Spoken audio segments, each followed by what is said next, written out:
Bien, donc le motif ici, en fait ces formes, on va les réintégrer dans la palette nuancier. On va les réintégrer dans la palette nuancier.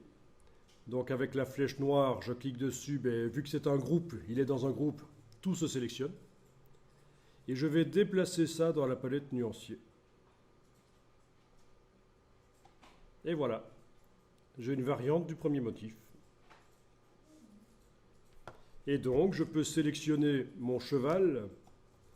D'abord, je vais supprimer ceci du plan de travail, je n'en ai plus besoin parce que je sais qu'il est dans la palette nuancier et que je peux le récupérer à tout moment en le déplaçant à nouveau sur le plan de travail. Donc, je supprime ça.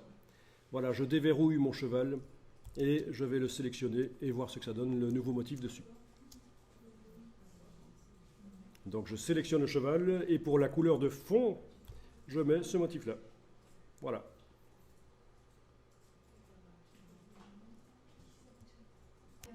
Ce motif ne restera que dans ce document-là. Si on fait un autre document, il n'y est pas. Mais il y a des moyens de le transférer. On va en parler. C'est vrai que c'est intéressant de voir comment on peut transférer ça dans d'autres documents. Il y a deux solutions. Voire même plus, trois. Trois solutions. Bien. Alors ici, je vais créer rapidement des formes. Voilà. Bon. Alors, les objets que je crée prennent d'office les attributs du précédent qui a été sélectionné. Bien. Ok, ça marche.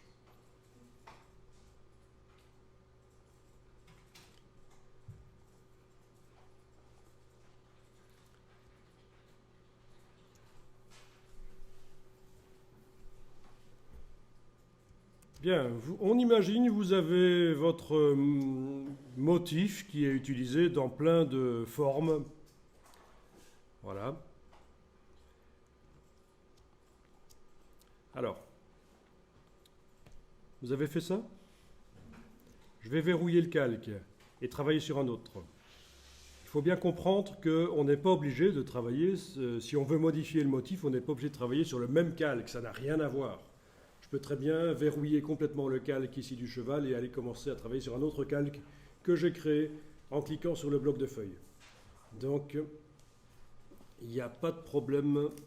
Ne pensez pas qu'un motif est lié à un calque en particulier.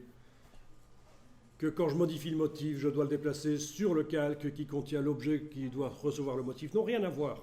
On peut travailler sur un autre calque. Un autre document, non, mais un autre calque, oui. Eh bien, le motif là que j'ai créé, je vais le déplacer sur le plan de travail. Voilà, à nouveau. Donc forcément, les autres ne sont pas accessibles, ils sont verrouillés, ils sont sur un autre calque que j'ai verrouillé. Bien. Et alors, je vais aller changer les couleurs à nouveau. Tiens, tiens, sélection, hexagone. Ben ça marche, c'est bien. Voilà, sélection carré. Voilà, faire comme ça. Ensuite, ma couleur grise de fond, je vais faire autre chose. Voilà, brun, ok, super. Je viens de faire une nouvelle variante du motif.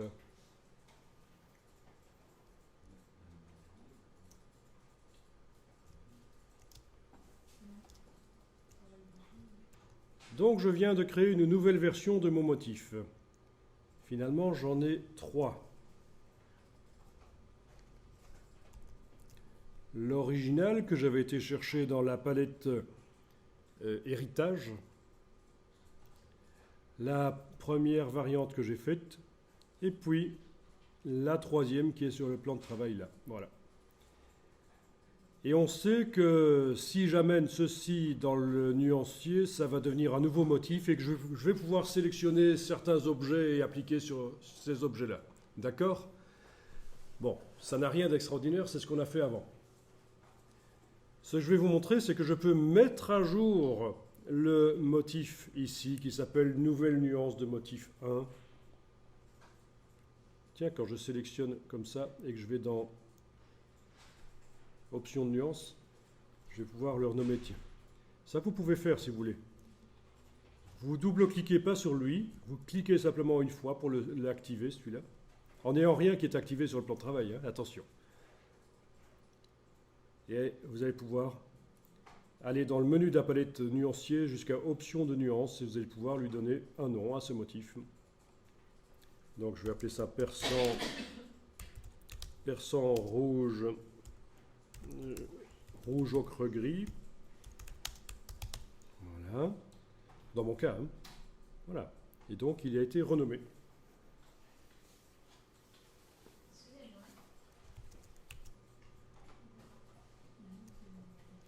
Bien. Alors, je vous montre un truc.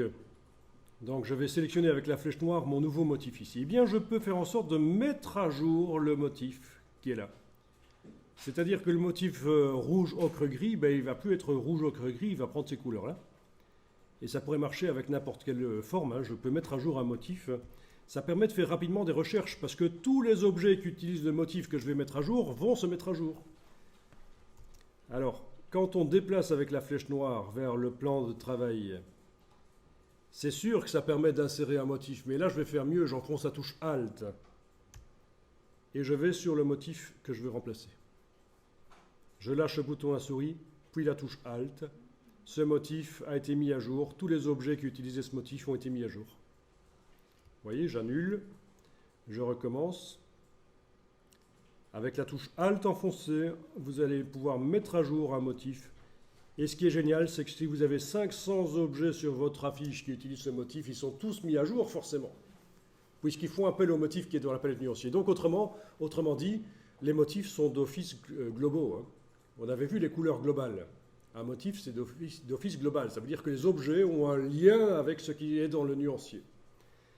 Ils regardent ce qui se passe dans le nuancier. Là, j'annule. Je vais juste vous montrer ceci. Attention, avant d'aller chipoter dans les choses dans le nuancier, il faut absolument désélectionner. Sinon, vous allez appliquer à vos objets sélectionnés les choses sur lesquelles vous cliquez. Donc, je clique à côté.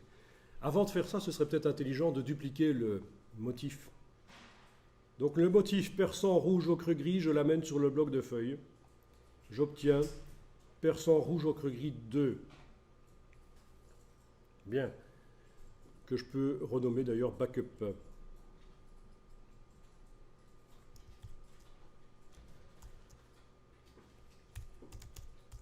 C'est mon backup de mon motif gris. Et puis je vais sélectionner ceci et faire la mise à jour de, pas du backup, parce qu'il n'est utilisé par aucun objet dans le document. Je vais faire la mise à jour de celui-là. Ah oui, il faut réfléchir, c'est celui-là qui est utilisé dans le document. Donc, voilà. Bon, déjà avec ça, vous êtes pas mal, hein. Vous avez des milliers de motifs à votre disposition sur le web au téléchargement. Vous pouvez en plus les modifier, les redimensionner, les tourner, les positionner. C'est déjà extraordinaire au niveau créatif.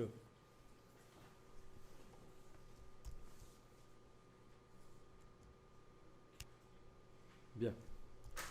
Bon, ben. Pour ceux qui n'auraient pas compris, je continue. Je désélectionne tout en cliquant à côté de tout. Je vais dupliquer le motif ici. Voilà. Je vais changer la couleur ici de celui-là. Sélection hexagone. C'est infini en fait, hein. Je peux vraiment faire des recherches à l'infini. Où est mon nuancier? Ben, il est là forcément. Idiot. Voilà. Ok, sélection carré cette fois-ci. Voilà. Ok, donc je voudrais tester ce motif-là, voir ce que ça donne sur tous mes objets. Je le déplace avec la flèche noire en enfonçant la touche Alt sur le motif qui est utilisé par les objets. Et voilà. Ils ont tous changé. Je peux même ajouter des formes si je veux, tant que je ne déborde pas du rectangle, sinon ça va faire des problèmes de raccord. Mais rien ne m'empêche sur le motif ici d'aller ajouter quelques formes auquel je vais donner une couleur, voilà. Touche Alt pendant que je déplace. Ok.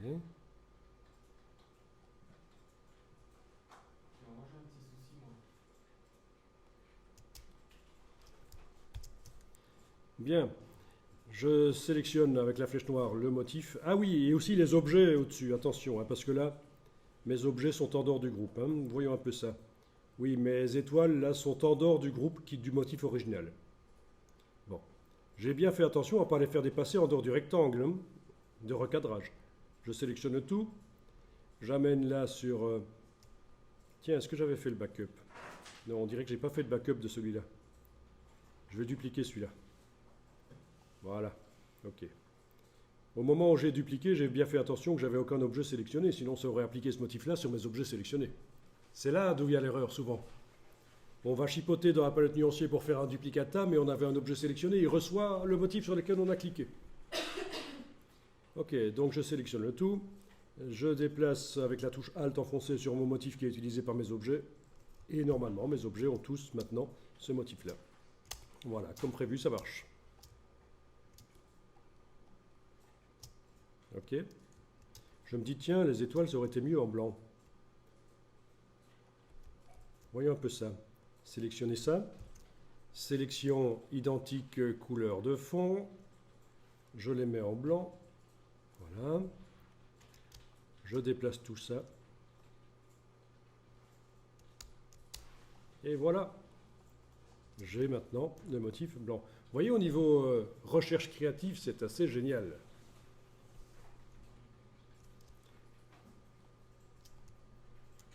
En fait, avec Illustrator, vous vous rendez compte qu'en 5 minutes, vous produisez autant de recherches créatives qu'avec des pots de gouache en une dizaine d'heures.